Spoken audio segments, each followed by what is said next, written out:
अपने कई सारी कहानियां सुने होंगे, पर आज जो आप कहानी सुनेंगे वह कहानी सबसे अलग होगा।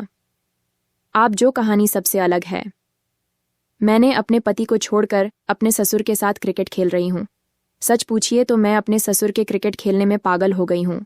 इसलिए मैं आप लोगों के सामने अपनी पूरी बात बताऊंगी और आप खुद बताइए हमें कि क्या मैंने कुछ गलत किया या मैं सही रास्ते पर हूँ। मेरा नाम रेखा है। मैं 26 साल की हूँ। मेरी शादी को 3 साल हो गए हैं। दिल्ली के इलाके में रहती हूँ। मेरे पति में किसी चीज़ की कोई कमी नहीं है, सिर्फ नामर्द है।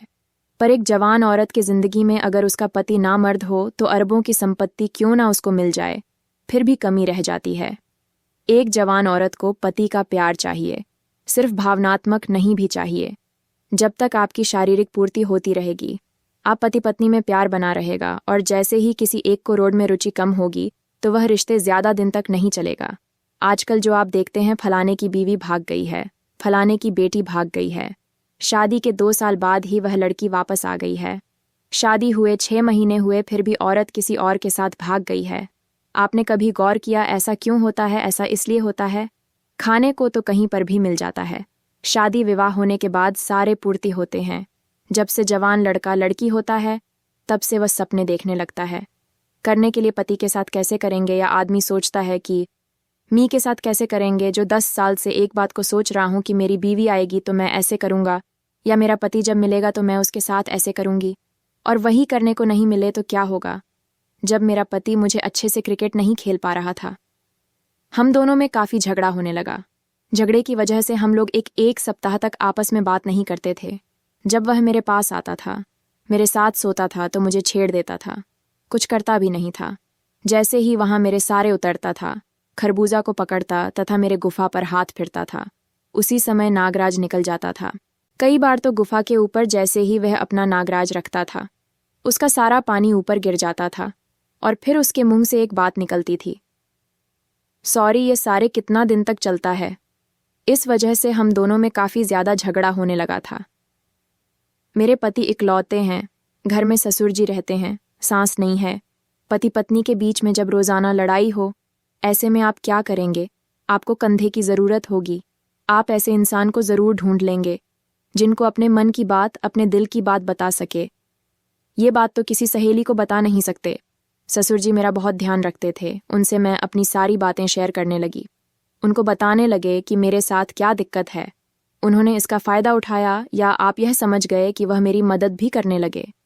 मेरे तरफ उनका झुकाव काफ़ी ज़्यादा बढ़ने लगा। मेरा ख्याल रखने लगे, मेरे ज़रूरतों को पूरा करने लगे। जब मुझे किसी चीज़ की ज़रूरत होती थी तो वह ला कर देते थे। अब मैं अपने पति को कुछ लाने के लिए नहीं बोलकर अपने ससुर को ही कहने लगी। एक एक कमी वह पूरा करने लगे, जहाँ से शुरुआत हो गई हम दोनों के रिश्ते की एक नया रिश्ता। हम दोनों ऐसे हो गए मानो एक प्रेमी प्रेमिका। मेरे पति को इसका एहसास धीरे धीरे होने लगा था कि मेरे और पापा जी के बीच कुछ ना कुछ चल रहा है। मेरे पति ने मुझे पूछा भी, क्या आजकल क्या चल रहा है? मैं गुस्से में बोली, तुम कितने पागल आदमी हो, तुम्हें रिश्ते निभाना आता नहीं है तो क्या मुझे बंधक बनाने के लिए लाए हो? यहाँ पर तुमने मुझे अपनी प्रॉपर्टी समझ रखे हैं? आखिर तुमने मुझे समझ कर रखा है? जो पत्नी को चाहिए उसके पति से बाहर ना मिलता हो तो पत्नी क्या करेगी?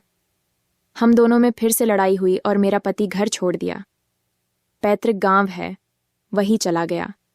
मैं और मेरे दोनों दिल्ली में ही रह गए। करवा चौथ का व्रत था। मेरा दिन भर में भूखे प्यासे नहीं। शाम को चांद देखकर मैंने अपने पति को व्हाट्सएप कॉल किया। ससुर जी के सामने मेरे पति का मैसेज आया, किसके लिए तुमने मुझे छोड़ा है उसी का दीदार करके व्रत खोलो। आज से मैं तुम्हारा कोई नहीं, आज के बाद फ़ोन मत करना। मैंने भी किया, छत पर ही थी। फिर से मैंने चांद देखा। चांद को जल्दी आ छलनी से उन्होंने मुझे पानी पिलाया और फिर छत से नीचे आ गई। उस रात में लाल साड़ी पहनी थी, खूब अच्छा मेकअप की थी, ब्यूटी पार्लर गई थी, शरीर के 11 बाल को साफ करवाई थी, दुल्हन की तरह लग रही थी।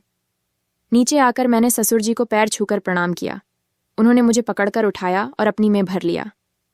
बड़ी बड़ी खरबूजा जब उनके से टकराई तो उनका हालत खराब हो गया। मेरे होठ कहाँ पर है? नागराज ऊपर की ओर हो रहा था। मेरे पूरे में चिंगारियां धड़क रहे थे, मेरी सांसें चल रही थीं। उन्होंने मेरे पर अपना हाथ रख दिया। मेरे गाल को छूते हुए, मेरे कंधे को छूते हुए खरबूजा पर उनका रुक गया। मैंने अपनी आंखें बंद कर ली। खरबूजा को लगे में हो रही थी। मेरी धड़कन भी तेज बढ़ रही थी। उन्होंने उसको भी बाहर निकाल दिया। मेरे दोनों से गुफा पर हाथ रखकर लगी पानी निकलने लगा था। अंदर बाहर निकाल रहे थे। मैं बहुत खुश थी। आज दुल्हन की तरह सजी हुई थी और आज नागराज से अपनी गुफा से सराबोर करती। नागराज आज अंदर जाता, शांत होती। नागराज को पकड़कर गुफा पर रखा और गुस्सा दिया। पूरा नागराज गुफा के अंदर चला गया था। हर एक तरीके से क्रिकेट खेल रहा था। करीब 1.5 घंटे के बाद हम दोनों शांत हुए। उठकर हम दोनों ने एक दूसरे को अपने हाथों से खाना खिला या फिर छत पर घूमने गए। सासू माँ का गले का एक हार था। मेरे पापा जी के बक्से में उन्होंने मुझे उस रात ही गिफ्ट किया था। करीब 5 तोले का सोने का हार था। उन्होंने मुझे उस रात को प्यार दिया, 5 तोले सोने का गिफ्ट भी दिया और आगे किसी चीज़ की कमी नहीं हो उसका भी उन्होंने वादा किया। आज हम दोनों बहुत खुश हैं, ये सच बात है। उन्होंने करवा चौथ के बाद से ही किसी चीज़ की कमी नहीं होने दी। मैं धन्य हो गया हूँ। मैं अपने ससुर के साथ क्रिकेट खेलता हूँ। हम दोनों पति पत्नी की तरह रह रहे हैं। मेरा पति रेगिस्तान का धूल चाट रहा है।